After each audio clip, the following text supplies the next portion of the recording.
네,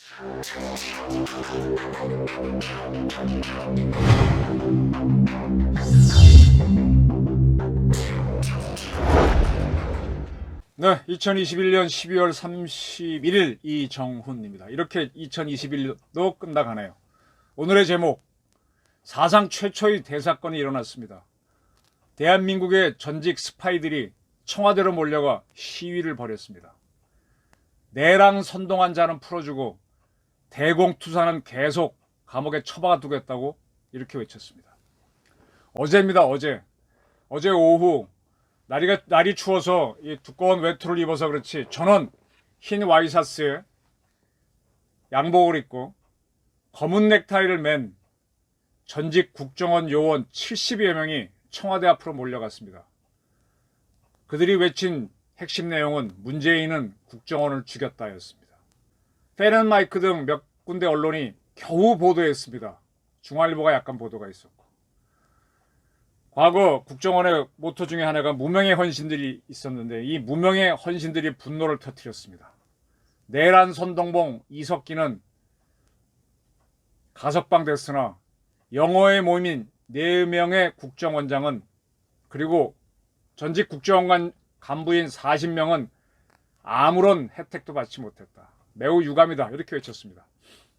쉽게 말하면 이번에 문재인 정권이 국민통합을 위해서 박근혜 대통령도 겨우 풀어준다는 게 국민통합이라는 건데, 이러한 국민통합은 좌파나 내란 선동범에만 해당되고 대공투사는 왜 제외하느냐, 국가를 위해 헌신한 사람들은 왜 뺐느냐, 이렇게 따진 겁니다. 이 시위를 주도한 사람은 과거 안기부에서 1차장을 했던 염돈재 성균관대학교 정보대학원 원장 지내신 분일 겁니다. 그는 국정원장 등 사면 복권을 위한 국가정보원 전직 직원 모임을 만들었습니다. 임시로 만든 거죠. 그리고 법을 지킨다는 걸 확실하기 위해서 청와대 관할하는 곳은 종로경찰서죠. 종로경찰서에 정식으로 통보를 하고 시위를 했습니다. 그가 작성해서 돌렸던 성명서에는 최종적으로 1527명이 참여한다는 의사를 밝혔습니다. 자, 간단히 설명드리겠습니다. 지금 대한민국에서는 국정원장을 지낸 4명이 감옥에 있습니다. 교도소에 있습니다. 전직 국가정보기관장 4명을 동시에 수감해 놓고 있는 것은 전 세계에서도 없는 일로 합니다. 물론 공산국가에도 없었습니다. 다 뒤질 수가 없지만 전 세계에 없는 희한한 일이 벌어졌습니다. 아무도 이상하게 생각 안 해요. 원세훈, 남재준, 이병호, 이병기, 이 4사람입니다. 그리고 국정원에서 간부위원, 국장이나 부국장 근무를 했던 사람 40여 명이 지금 교도소에 있습니다. 국정원을 제가 죽여놨다고 표현했는데 초토화시킨 게 문재인 정권입니다. 노무현도 이렇게 안 했고 김대중도 이렇게까지는 안 했습니다. 이 문재인 정권은 이 권력 말기에 내란 선동범은 가석방 시켰습니다. 근데 이 3사람이 내란을 일으켰습니까? 불법 활동을 했나요? 정치 개입을 했나요? 이것도 저것도 아닙니다. 물론 원세훈 씨는 14개의 죄목이 걸려 있어서 좀 복잡하긴 하지만 그 다음에 3사람은 특활비 상납했다는 건입니다. 특활비.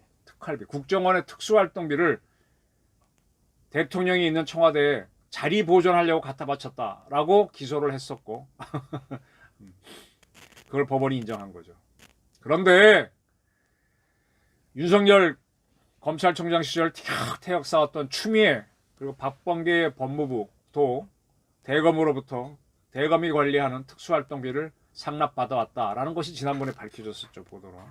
그리고 대법원장 김명수가 지금 현재는 이끄는데 그 대법원 장도 공보관실에서 운영비가 있는데 그 남은 운영비 3억 5천만 원 남은 건지 뭔지 모르죠. 늘 빼돌렸는지 모르죠. 3억 5천만 원을 각급 법원장 경력금으로 지급한 사실이 있죠. 2015년도에.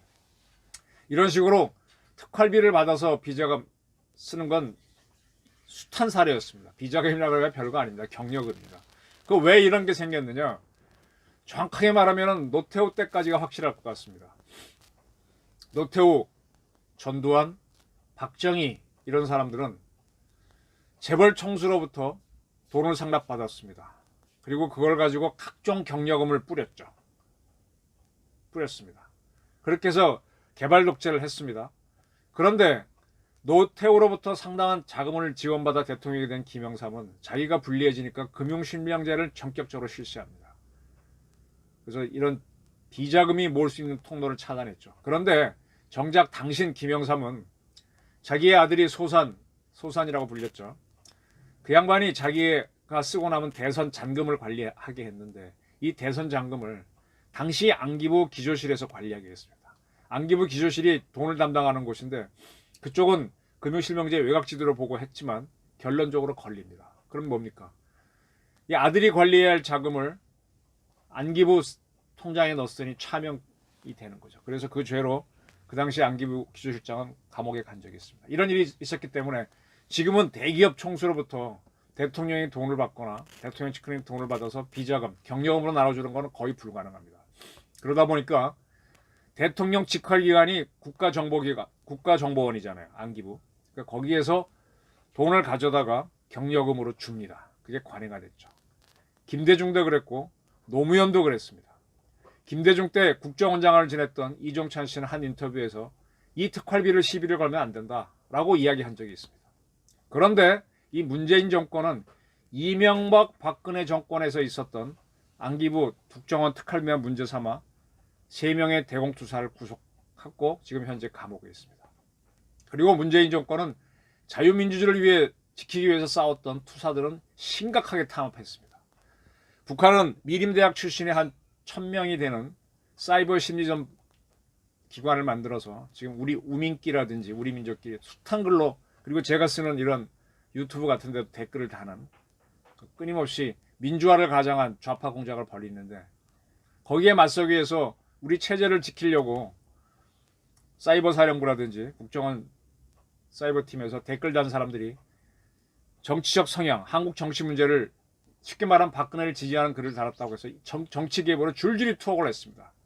그리고 그 일을 누가 했는지는 다 아시죠. 건너뛰겠습니다. 자유민주주의를 지키려다가 한 오게티는 어마어마한 죄를 때리고 자유민주주의를 허물고 RO를 만들고 해와전화국의 비상 그 통신망을 불지르려고 한 세력은 풀어주는 게 이게 문재인 정권입니다. 염돈재 씨가 지난 9월 1일 날 카톡으로 경문을 띄웠다고 합니다. 264명이 참여하겠다는 의사를 표현했고요. 이 모든 통신사항은 지금 공수처가 뭐 통신 조회를 했다. 뭐 제 것도 했는지 알아보진 않았지만 했겠죠. 해서 그만이고 안 해도 그만이고. 당연히 알죠. 이 국정원에서는 전직 국정원 요원들을 위한 상조기구로 양지회라고 하는 데가 있습니다. 옛날에 취재한 적도 있고.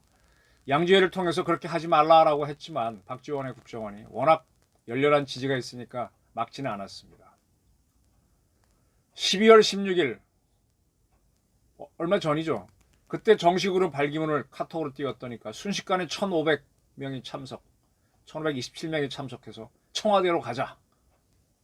청와대 가서 하자. 이왕 하는 거. 그러니까 경찰 출신인 유동열 씨. 이분도 대북투쟁에 아주 앞장섰던 사람이죠. 이분도 참석하시고. 그리고 경찰도 통보를 받으니까 아니 뭐 적극적으로 막을 수도 없죠. 좌파 시위는 다 허용했으니까. 이렇게 동조하는 모습을 보여줬습니다. 이렇게 해서 어제 시위가 있었습니다. 미국에서도 이런 시위는 매우 드뭅니다. 자유민주주의를 지키는 자유민주주의가 가장 활성화됐다는 미국에서도. 1970년대 초반 미국에서는 허쉬 기자가 터뜨렸던가요? 미국 의회하고 미국 CIA가 해외에서 불법 공작을 한다. 그 나라를 전복을 한다. 뭐 이런 식으로 보도가 터져나왔어요. 그때도 뭐 이 문재인 정권처럼 뭐 민주주의 아주 좁은 민주주의만 매달린 시절이 있습니다. 그러니까 막 기자들이 좋아갖고 CIA가 해외에서 한 전복 공작을 터뜨리고 난리가 났습니다. 그러다 보니까 그리스가 항상 좌파 우파가 대립하는 복잡한 나라잖아요. 꼭 우리랑 비슷하잖아요.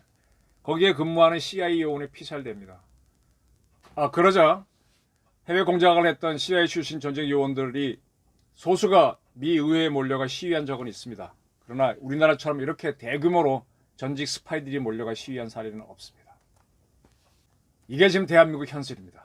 지금 대한민국의 대공투사들은 북한하고도 싸워야 되지만 북한은 지금 박지원 씨가 들어가서 꼼짝도 못하게 싸우지도 못하게 얽어매놨죠. 예, 완전히 통일부와 북한의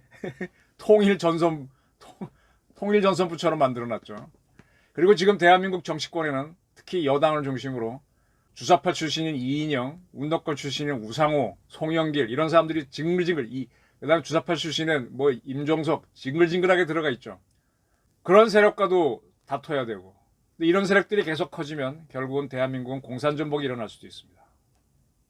이런 와중에 국정원을 이끌었던 사람들은 줄줄이 감옥으로 보내놓고 박지원처럼 자기 사위는 마약을 하고 본인은 북한에 돈을 보내서 유죄를 받은 적이 있는 사람, 또 조성은과 무슨 문제가 있는 사람을 또 국정원에 앉혀놓고 이렇게 갑니다.